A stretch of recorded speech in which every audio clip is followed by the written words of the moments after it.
Si vous ne gérez pas la quantité qui est offerte, ce qui est le cas avec le Bitcoin, il y a une quantité qui est pratiquement stable maintenant, eh bien vous avez, quand les gens veulent en détenir plus, les prix explosent vers le haut, et quand les gens veulent en détenir moins, les prix s'effondrent.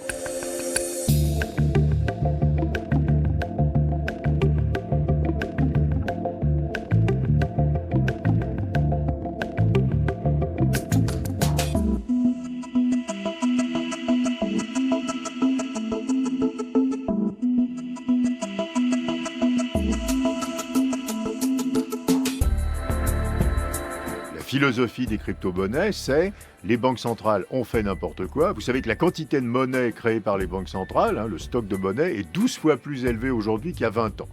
Donc on a des banques centrales qui ont laissé exploser la quantité de monnaie, et donc il s'est développé une philosophie, aussi bien d'ailleurs très à droite que très à gauche, des deux côtés, qui dit on veut que l'État ne se mêle plus de la monnaie, qui devient une affaire des citoyens. Donc on veut des monnaies privées qui ne sont pas manipulées par les États. Ouais, j'ai pas mal de sympathie avec cette approche. Effectivement, si les banques centrales avaient été plus sérieuses et n'avaient pas fait exploser la liquidité avec tous les ennuis qui vont avec, on aurait sans doute moins envie de retirer la monnaie des mains de l'État. Le problème, c'est que ça marche pas.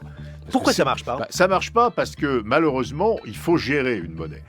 Une monnaie, c'est une offre de monnaie, donc vous mettez en circulation quelque chose, Bitcoin si vous voulez, ou des euros, et en face une demande de monnaie. Il y a des gens qui veulent en détenir ou qui veulent l'utiliser pour acheter des biens.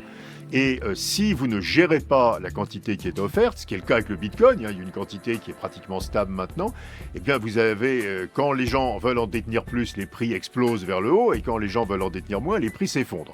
Donc vous arrivez avec ce qu'on a vu sur le Bitcoin, il y a les prix qui montent à 20 000 $, qui retombent à 6 000 $, qui remontent à 8 000 $.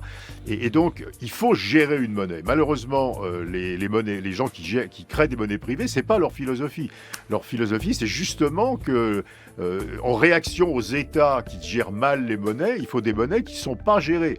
Donc la quantité de monnaie qui est fabriquée, qui est offerte, n'est pas manipulée par quelqu'un. Elle est juste ce qu'elle est, quoi.